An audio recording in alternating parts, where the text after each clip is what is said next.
अब देखिए लास्ट और बहुत ही बढ़िया सवाल लेने वाला हूं, बहुत ही अच्छा सवाल है, इसीलिए मैंने इसको लास्ट के लिए रखा था। वो ये है कि एक आपको ट्रक दिखाई दे रहा है। चलिए पढ़ते हैं question.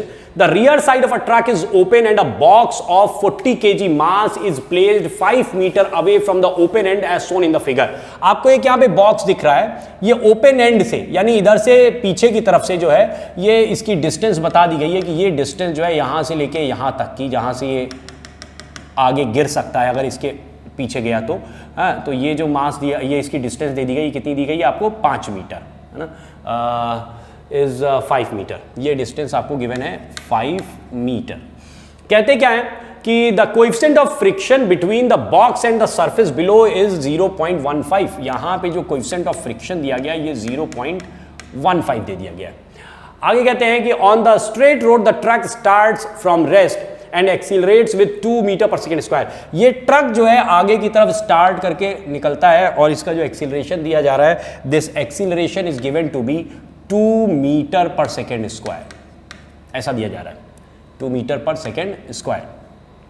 Find the distance travelled by truck by the time box falls from the truck. अब देखिए क्या होगा, जैसे आप एक बस में बैठे होते हैं और बस एकदम से एक्सीलरेट हो तो क्या होता है, आपको पीछे की ओर ऐसे धक्का महसूस होता है। क्यों धक्का महसूस होता है? आप इनर्शियल फ्रेम में थे, आप इनर्शियल थे और एकदम से बॉडी आगे की तरफ बढ़ी तो आप इनर्शियल ही रहना चाह रहे हैं, तो आपके ऊपर एक्चुअली अगर बस के रेस्पेक्ट में देखा जाए, बस एक्सीलरेट हुई तो आपके ऊपर एक सूडो फोर्स पीछे काम किया, ये सूडो फोर्स आपको पीछे लेके जाता है। ठीक उसी तरीके से अगर इस बस के, इस ट्रक के रेस्पेक्ट में इसको देखा जाए तो इसके ऊपर एक सूडो फोर्स, ये अगर आप आगे एक्सीलरेट हो रहे हैं, आपने क्या किया कि यहां पे एक ऑब्जर्वर खड़ा कर दो, इस जगह एक ये आपने ऑब्जर्वर खड़ा कर दिया, इसको एक जरा यहां से रस्सी पकड़ा देते हैं ताकि ये ना गिरने पाए, है ना, वो गिर जाएगा तो कैसे काम चलेगा।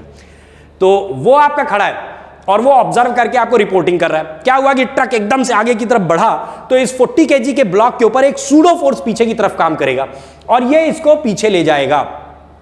पूछा यह जा रहा है कि जब ये पीछे गिरेगा, राइट, 40 kg वाला ब्लॉक पीछे गिरेगा, तो जब ये पीछे गिरेगा तब तक ट्रक कितना आगे चला जाएगा। अब इस क्वेश्चन को हम लोग 2 पार्ट में सॉल्व करेंगे। पहला पार्ट ये हम ये चेक करें कि कितनी देर में ये 40 kg का ब्लॉक पीछे गिर जाएगा, पहला पार्ट। दूसरा पार्ट, वो जब टाइम मिल जाएगा उतनी देर में ट्रक कितना आगे गया। ट्रक के लिए तो सीधी सी बात है, ट्रक का हमें एक्सीलरेशन दिया हुआ है ना, ट्रक की इनिशियल वेलोसिटी 0, एक्सीलरेशन गिवन है, टाइम आप बता दो कि भैया कितनी देर में वो बॉक्स गिरने वाला है, हम वहां पे यूज कर लेंगे इक्वेशन ऑफ मोशन और सॉल्व कर लेंगे। तो अब पहले हम सॉल्व करेंगे इस 40 kg के ब्लॉक के लिए। तो अगर हम 40 kg के ब्लॉक की बात करें तो इसके ऊपर अगर देखें तो क्या क्या फोर्सेस काम करेंगे। एक तो इसका अपना वेट नीचे 40g का, नॉर्मल रिएक्शन इसके ऊपर इधर की तरफ। अच्छा, चूंकि ये अगर अब हम ये ड्रॉ कर रहे हैं, हम with respect to the person A कर रहे हैं, है ना, with respect to person A, है ना, तो ये पर्सन ए के रेस्पेक्ट में देखा जाए तो ये उधर की तरफ जा रहा है तो उसकी स्लिपिंग उधर की तरफ है, तो फ्रिक्शन किधर काम करेगा, इधर की तरफ, तो इस पे एक Fk का फ्रिक्शनल फोर्स काम करेगा और इसके रेस्पेक्ट में देखा जाए तो सूडो फोर्स काम करेगा। सूडो फोर्स इस तरफ, उसकी वैल्यू जरा रखिए, Fp की वैल्यू क्या हो जाएगी, मास of the object being observed multiplied by acceleration of the observer which is given to be 2, so this will become 80 Newton. तो 80 न्यूटन का उधर की तरफ लग रहा है फोर्स। अब जरा हम लोग इसको भी कैलकुलेट कर लेते हैं। एक तो ये 40g का मतलब हो गया, अगर g की वैल्यू 10 रख दें तो ये आ जाएगा आपका 400 न्यूटन। तो नॉर्मल रिएक्शन हो गया आपका 400 न्यूटन, तो Fk कितना आ जाएगा, Fk will be equal to mu into n, so that is nothing but mu की वैल्यू गिवन थी आपको 0.15 multiplied with 400, you will get 15 चौका 60 न्यूटन। तो Fk की वैल्यू हो गई आपकी 60 न्यूटन, करेक्ट।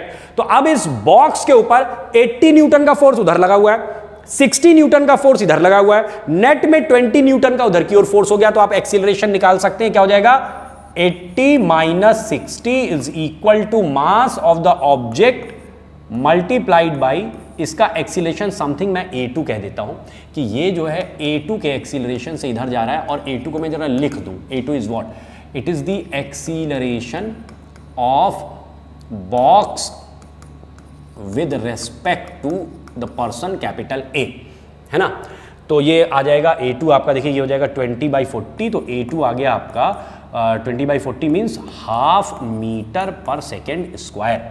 अब आप सॉल्व करिए, देखिए जब ये एक्सीलरेशन मिल गया बॉक्स भी इनिशियल वेलोसिटी उसकी 0 लेके चलेंगे, उसका जो डिस्प्लेसमेंट है इस आदमी के रेस्पेक्ट में, तो जो 5 मीटर का गैप था यही कवर होना है ना। तो हम क्या करेंगे, इस बॉक्स के लिए सॉल्व करिए। इनिशियल वेलोसिटी हो गई बॉक्स की 0, एक्सीलरेशन इस आदमी के रेस्पेक्ट में इसका एक्सीलरेशन में निकाल लिया है, वो आ गया 0.5 मीटर पर सेकेंड स्क्वायर, और डिस्प्लेसमेंट कितना है, displacement is given to be 5 metre. हम टाइम निकालना चाह रहे हैं भैया, कितना समय लगेगा। इसको यहां सॉल्व के लिए क्या लगाएंगे आप, यहां पे s is equal to ut plus half at square, तो आपको मिल जाएगा ये 5 इज इक्वल टू, ये तो 0 ही हो जाएगा, half into t square, so you will get t is equal to, इसको उधर ट्रांसफर मारो तो t की वैल्यू आ जाएगी 2√5 सेकेंड। तो एक तो आपने ये समय निकाल लिया। जब आपको टाइम मिल गया, ये आपका पहला पार्ट था क्वेश्चन का, तो क्वेश्चन का भी पहला पार्ट सॉल्व हुआ, ये पता चला कि कितनी देर में बॉक्स गिर पड़ेगा। अब आप इस पार्ट को करो खत्म, अब आप सीधे सीधे ट्रक की बात करो। ट्रक की बात की जाए तो ट्रक की इनिशियल वेलोसिटी क्या है, इट इज 0, स्टार्ट हुआ है। ट्रक का एक्सीलरेशन कितना दिया है, 2 metre per second square. Time आपने निकाल लिया कि भैया इतनी देर में वो बॉक्स गिर गया। अब बॉक्स की कहानी खत्म, बॉक्स का जितना कुछ करना था हो चुका है। अब आप निकाल लो कि इसका डिस्प्लेसमेंट कितना होगा। एक बार फिर से आपको क्या लगाना होगा, s is equal to ut plus half at square. करिए जरा, you will get s is equal to 0 हो जाएगा, हाफ a की वैल्यू 2, t स्क्वायर की वैल्यू हो जाएगी 20, तो you'll get s is equal to 20 metre. That exactly is the answer। तो बहुत ही बढ़िया सवाल था कि आप देखिए क्वेश्चन को हम 2 पार्ट में सॉल्व किया। पहले पार्ट में हमने ये चेक किया कि बॉक्स कितनी देर में गिरेगा और क्यों गिर रहा है, क्योंकि इसके ऊपर इसके रेस्पेक्ट में एक सूडो फोर्स लग रहा है। उस सूडो फोर्स की वजह से वो पीछे की तरफ जा रहा है। तो टाइम पहले निकाला, फिर जो टाइम निकल गया, अब आप बॉक्स को भूल जाओ। अब इतनी देर में ट्रक कितना चलेगा ये कैलकुलेशन करना रह गया, और उसके लिए आप फिर वही इक्वेशन ऑफ मोशन इस्तेमाल करेंगे, इसको सॉल्व कर लेंगे। आई होप कि सूडो फोर्स आपको बहुत अच्छे से समझ में आ गया होगा। ये 4 सवाल अगर आपने कर लिए हैं तो सूडो फोर्स आपको एकदम क्लियर हो जाना चाहिए। कोई भी इस तरीके का सवाल आ जाए, कोई भी इसमें वेरिएशन आ जाए, आपको इसी तरीके से करना है।